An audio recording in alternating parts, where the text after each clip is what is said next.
to do my speech. So, are you ready, Mr. Booker? Yeah.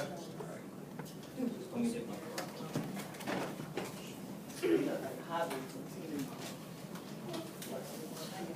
Okay, how's everybody doing today? Good. Good. Pretty good. Appreciate it. So I am going to attempt to persuade at least some of you to wait until marriage to have sex. I know it's too late for at least half of us, but wait until marriage to have sex. That's Too late for all of us. right. All of you? Really? Not one? Everybody. That's a lie. Yeah, I know.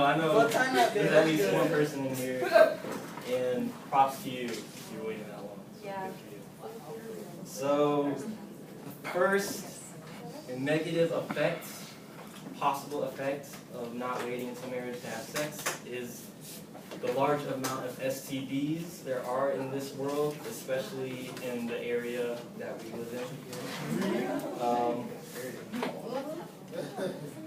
Let me see. Some popular STDs that you've all probably heard of is HIV, AIDS, hepatitis. This one's called Chondroid or Chondroid. This one's trichomoniasis, herpes, gonorrhea, and chlamydia. They're all pretty bad. One of the well-known STDs are herpes, and some of their effects are blisters and sores. You get them around your mouth, you get them in your genitalia area, and you can get that by skin contact, exchange of bodily fluids. Another one is AIDS and HIV, which destroys your T cells, which helps your immune system to prevent you from getting bad infections and diseases. And as previously stated by one of our classmates, they did it on HIV. There isn't really a cure for HIV, just something that could contain it from getting worse. I actually have a picture that I would like to quickly show. I know it's a small screen, but if you see the red, the red color is where the majority of AIDS and HIV are. So our Florida is the reddest place there is. So I actually have a list of this is for the entire United States. The highest HIV rates are in number 1. This is in the whole U.S. is Miami. That's number 1. And number 10 is Jacksonville. Number 11 is Orlando. Number 18 is Tampa. So that's the top. That's all the way up to the top 25 in the entire U.S. So that's pretty good. Yeah. So be careful out there. The next negative thing is pregnancy. And depending how you take it, it could be positive. But I'm not here to talk about the negatives. So how many of you have kids? Wait, do you have? Oh, okay. So yeah, just him and me. So you should, the struggle, right? Having kids at a young age. But they don't. Yeah, exactly. They don't. Okay, so one of the things I should explain that, but on to the next one. So condoms and Plan B pills. People say like, oh, I just use this and I won't have a kid, but they're not 100% effective. Condoms, they can rip, and all that stuff. The Plan B pill, within 24 hours after you have sex and you take it, you have a 95% chance that it'll work, but there's still that 5%. Someone has to be that 5%. And then after 48 to 72 hours, it drops all the way down to 61% of it actually working.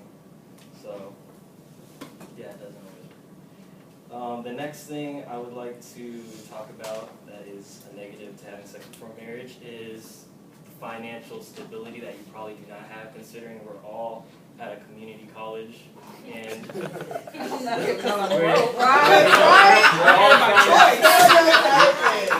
we're all here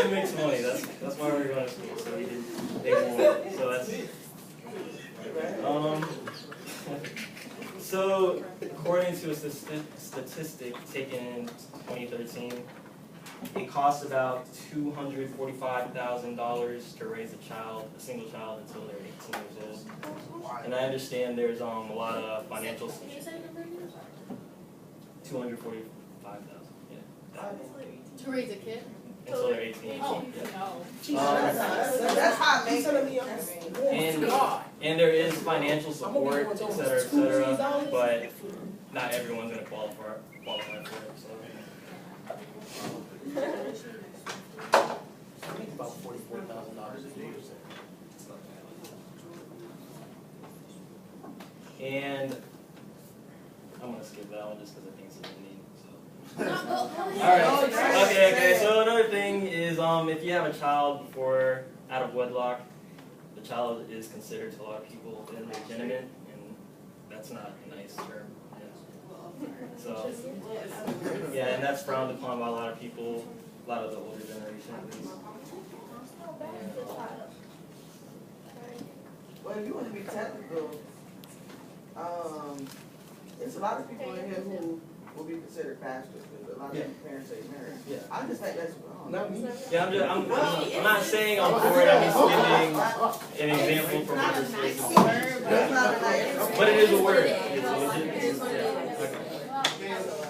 Also, if you get pregnant before you're married, there's a chance that the father or the mother might leave, more than so the father does. And if you get pregnant while you're married, there's a higher chance that he's gonna stay because he's in more of a commitment when you're married versus just being a girlfriend or boyfriend. And if one of them leaves, it's just more of a struggle than it really originally would have been if you were raising a child by yourself. You won't have that support from your significant other. You might get discouraged. And then finances is, or you have a question? You just give me the peace sign. Back to, yeah, so finances as well. It's already hard if you're not making that much money with both of the parents together. So it just makes it that much harder if one of them leaves. And yeah, and then also another thing is religion. A lot of us are Christians, maybe Muslim, right?